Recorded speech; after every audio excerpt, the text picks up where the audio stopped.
Story 1. The night has a way of playing tricks on the 95. It's a long, lonely stretch of asphalt cutting through the Nevada desert, and after midnight, you can go an hour without seeing another set of headlights. The world shrinks to the cone of your high beams and the tired hum of the engine. My partner, Dave Barnes, calls it the Great Black Empty. We were 3 hours into a graveyard shift, running on stale coffee and the low murmur of the dispatch radio. The air in the Crown Vic was thick with the scent of pine air freshener failing to mask the ghosts of 1,000 fast food meals. "Anything?" I asked, mostly to hear another human voice. Dave grunted, eyes fixed on the ribbon of road ahead. "Just the usual. Jackrabbits with a death wish." Then the radio crackled. It wasn't the calm, procedural voice of dispatch. It was a trucker, his voice tight with something I couldn't quite place. Panic? Disbelief? In the middle of the southbound lane, just standing there. I damn near clipped him. Looked like a kid. Dispatch came on a second later, formalizing the call. "Pedestrian on the highway, mile marker 112. That was us. Dave killed the siren before it even finished its first wail. No need to spook a potentially disoriented person into the path of a phantom semi. We found him 10 minutes later, exactly where the trucker said. The figure was small, caught in the stark white of our spotlight. A boy. Couldn't have been more than 10. He was wearing pajamas decorated with faded cartoon rockets. The kind a kid would wear on a cozy Saturday morning, not on a freezing desert highway in the middle of the night. His feet were bare on the cold, cracked asphalt. He was facing away from us. "Stay in the car," Dave said, his voice dropping to that low, serious tone he used on domestic calls. He keyed the mic for the PA. "Son, this is the Nevada Highway Patrol. You need to step over to the shoulder. We're here to help you." The boy didn't move. Not a flinch. The wind whipped his thin pajamas against his small frame, but he stood like a statue. "Maybe he's in shock," I murmured, my hand resting on the door handle. A cold knot was tightening in my gut. Something felt fundamentally wrong. The emptiness out here was a familiar comfort, but this was different. This was a violation of it. Dave tried the PA again. Nothing. With a sigh, he unbuckled. "All right. Keep the light on him. I'll approach."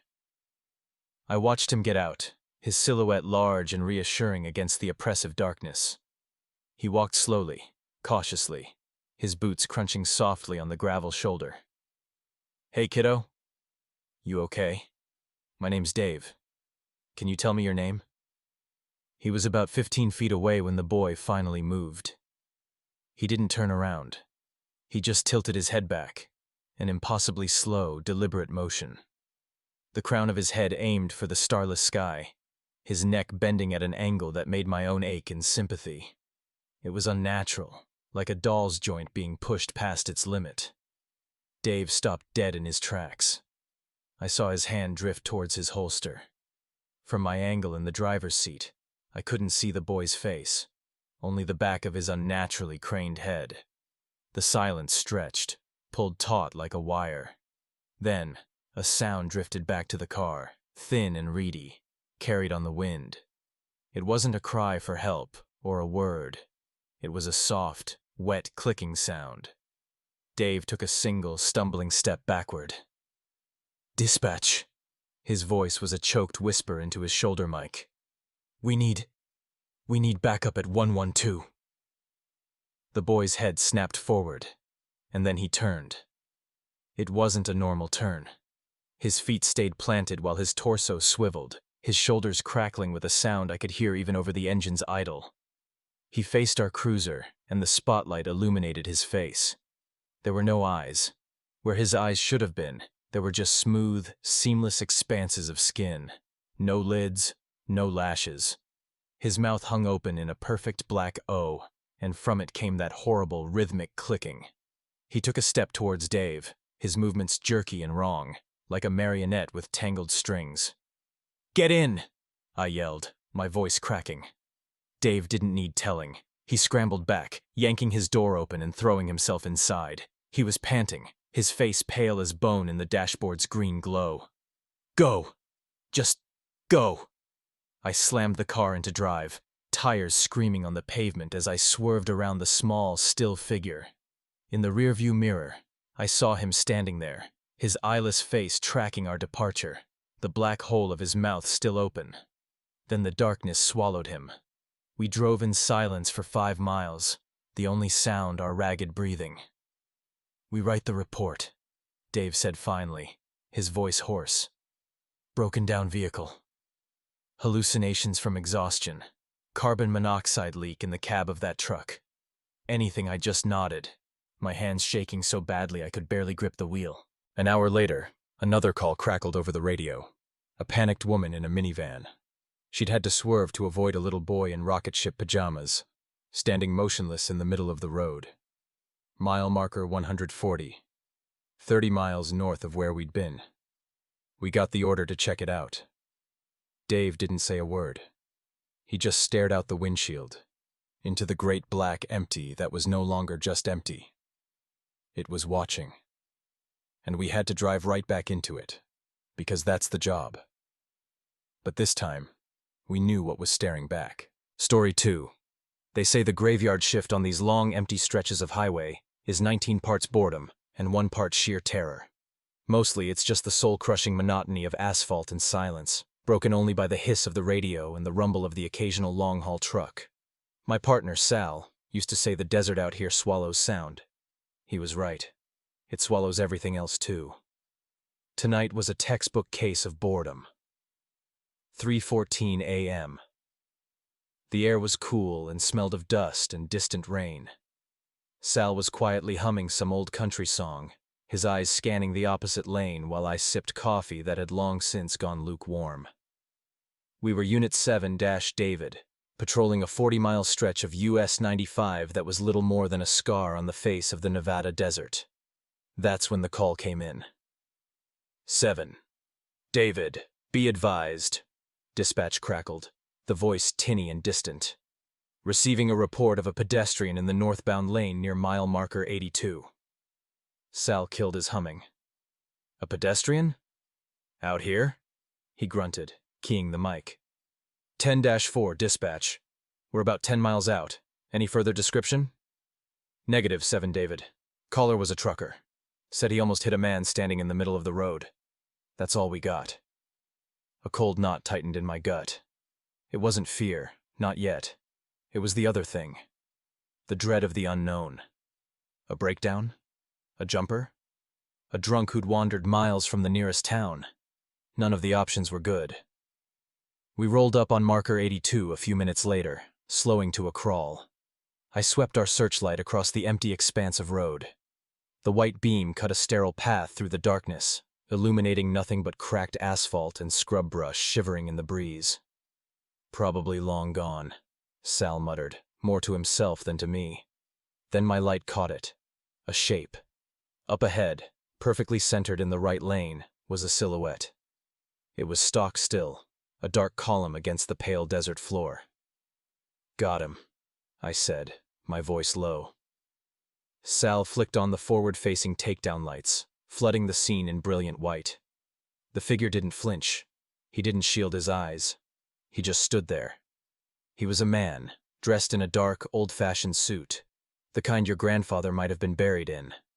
It was too heavy, too formal for a desert night. He had no bag, no luggage. There were no vehicles abandoned on the shoulder. Just him. "State Patrol! Sir, you need to get out of the roadway!"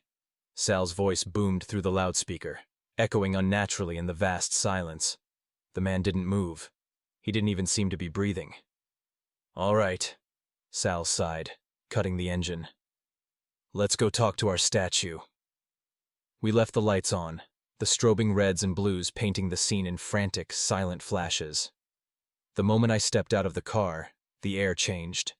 It was cold. A deep, biting cold that had nothing to do with the weather. My breath plumed in front of my face. We approached cautiously, our hands resting on our sidearms. My boots crunched on loose gravel, the sound deafeningly loud.